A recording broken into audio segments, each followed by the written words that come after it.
जय हिंद मेरे प्यार दोस्तों। आज मैं आपको कक्षा 10 प्रश्नावली 8.1 का प्रश्न संख्या 8वें का हल कराऊंगा।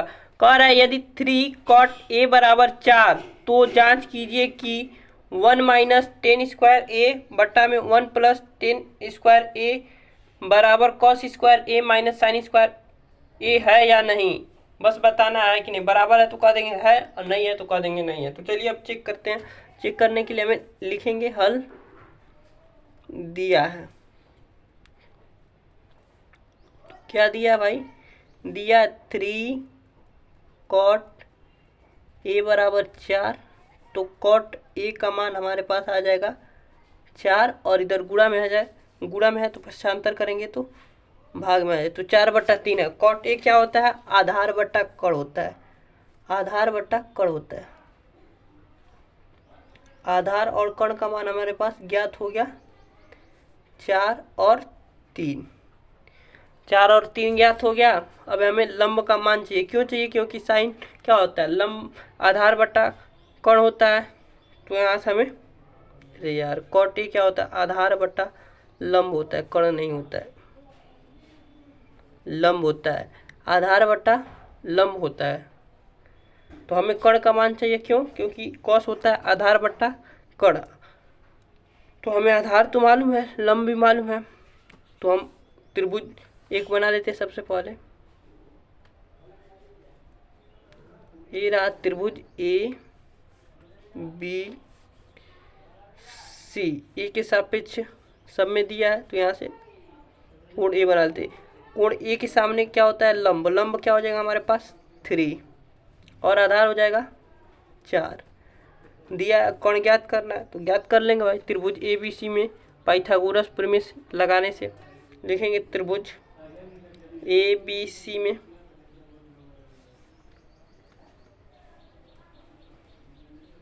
पाइथागोरस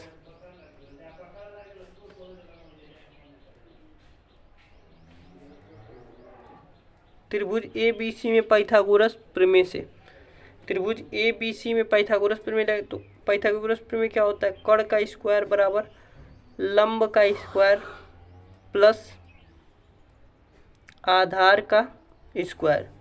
तो यहाँ से कर्ण का मान क्या आ जाएगा? कर्ण स्क्वायर अगर तो रूट में मान आ जाएगा लंब का स्क्वायर, यानी लंब का मान दिया है 3, 3 का स्क्वायर प्लस आधार दिया है 4, 4 का स्क्वायर। तो यहाँ से कर्ण का मान हमारे पास आ जाएगा 9 प्लस 4 चौका 16। तो कर्ण का मान हमारे पास आ गया √25 और √25 का मान होता है 5। तो कर्ण का मान आ गया हमारे पास 5। अब आसानी से हम सॉल्व कर लेंगे। लिखेंगे प्रश्नानुसार। प्रश्नानुसार प्रश्नानुसार तो क्या है? 1 माइनस टेन ए का स्क्वायर और 1 प्लस टेन ए का स्क्वायर तो बराबर कॉस स्क्वायर ए माइनस साइन स्क्वायर ए। बराबर है कि नहीं? तो मान पुट करते हैं। 1 माइनस टेन क्या होता है? लंब बटा आधार होता है। 10 क्या होता है? लंब बटा आधार होता है। तो लिखेंगे लंब बटा आधार का स्क्वायर। इसी प्रकार यहाँ भी कर देंगे 1 प्लस लंब बटा आधार का स्क्वायर। अब यहाँ है कॉस स्क्वायर क्या होता है? आधार बट्टा कण माइनस ये होता है साइन क्या होता है? लंब बट्टा कण। अब दोनों पे स्क्वायर लगाया तो स्क्वायर लगा देंगे। अब देखिए 1 और लंब का मान कितना हमारे पास है देख सकते हैं। दिख नहीं रहा है क्या? 3। देखिए लंब कितना है? 3। तो 3 आधार कितना है? 4। इसी प्रकार यहाँ भी 1 प्लस 3/4। अब देखिए आधार हमारे पास यहाँ भी सॉल्व कर लेते हैं। आधार क्या है? आधार हमारे पास 4 है और कण हमने ज्ञात किया 5 का होल स्क्वायर माइनस लंब हमारे पास कितना है? लंब है 3 देख सकते हैं यहाँ पर लिखे है ना, लंब 3 और कर्ण अभी ज्ञात करे हैं 5 का होल स्क्वायर। अब देखिए इसे सॉल्व करते हैं। 1 और 4 का एलसीएम लेंगे तो कितना आएगा 4, और 4 में 1 का भाग देंगे तो आ जाएगा 4, और 4 का 1 में गुणा करेंगे तो 4, अब माइनस 4 से 4 में भाग देंगे तो कितना आएगा 4, तो हो जाएगा आपका 4, तो 1 आ जाएगा, तो 1 में 3 का गुणा करेंगे तो 3 आ जाएगा अपॉन में। इसी प्रकार 4 एलसीएम लेंगे तो 4 में 1 का भाग देंगे तो 4 आ जाएगा, 1 से 4 में भाग देंगे तो 4 आ जाएगा, और 4 से 1 में गुणा कर देंगे तो 4 आ जाएगा, प्लस 4 से 4 में भाग देंगे तो 1, और 1 से 3 में गुणा करेंगे तो 3। अब देखिए इसका मान आ जाएगा 16/25 माइनस 9/25।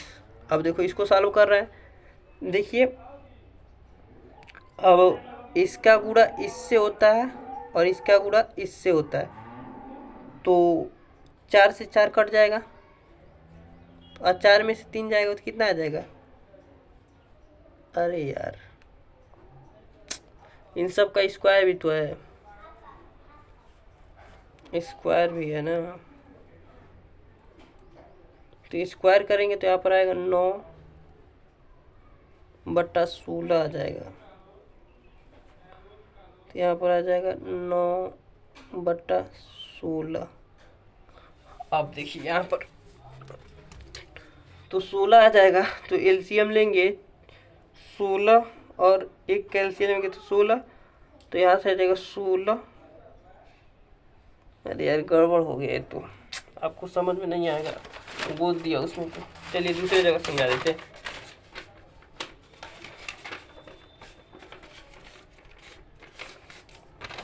देखिए यहाँ समझा देते, ठीक है। तो क्या गड़बड़ी हुई थी, 1 मिनट रुकिए। तो फाइनल दोस्तों यहाँ पर उतार दिए, ताकि आपको यहाँ गलती करते तो आपको समझ में नहीं आता, इसलिए मैंने देखिए यहाँ पर लिख दिया 3/4, लंब का मान 3 और आधार का मान 4 दिया था, इसी प्रकार यहाँ भी पुट कर दिया। अब इसके आगे से सॉल्व कर रहे हैं, इसके आगे से यहाँ तक तो सही था, बस स्क्वायर नहीं लगाया था इसलिए गलती हो गया, थोड़ा सा भूल जाइए तो सारा गलत हो जाता, और 16/25 माइनस 9/25 आया ही था। तो चलिए सॉल्व कर देते हैं अब आसानी से। तो क्या हो जाएगा हमारे पास, 1 माइनस 9/16, स्क्वायर करेंगे तो इसी प्रकार 1 प्लस 9/16, इसका मान आ जाएगा हमारे पास 25, एलसीएम लेंगे तो 25 आएगा, और 16 में से 9 जाएगा तो आ जाएगा हमारे पास 7। तो चलिए इसका मान तो ज्ञात हो गया, अब इसका ज्ञात कर लेते हैं। 16 और 1 का एलसीएम लेंगे तो आ जाएगा 16, और 16 1 से 16 में भाग देंगे तो 16 आएगा, 16 से 1 में गुणा करेंगे तो 16 आ जाएगा, माइनस 16 से 16 में भाग देंगे तो 1 आएगा, और 1 से गुणा कर देंगे तो 9, अपॉन में 16 एलसीएम इसका भी आएगा, और यहाँ पर 1 है, तो 1 से 16 में भाग देंगे तो आएगा 16, और 16 से 1 में गुणा कर देंगे तो 16, प्लस 16 से 16 में भाग देंगे तो 1, और 1 से 9 में गुणा कर देंगे तो 9।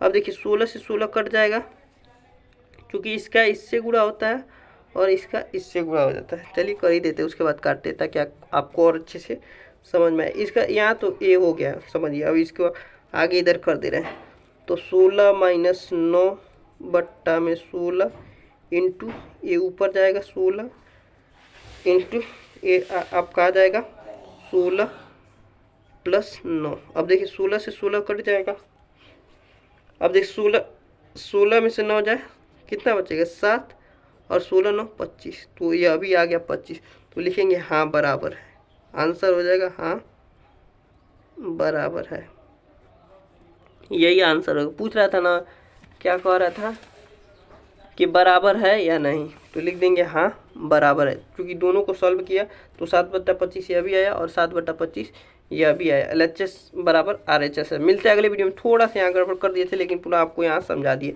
आप कैसे नोट कर सकते हैं, सबसे पहले ऐसे लिखेंगे क्वेश्चन, उसके बाद यहाँ से सॉल्व करेंगे, यहाँ तक सॉल्व करेंगे, उसके बाद यहाँ तक सॉल्व करेंगे, फिर यहाँ तक करेंगे, और पुनः यहाँ के बाद यहाँ से कर देंगे, क्योंकि वही लाइन यहाँ लिखे हैं हम, उसके बाद यहाँ लिखे हैं, उसके बाद ऐसे कर पूरा सॉल्व कर लेंगे तो कोई दिक्कत नहीं होगी।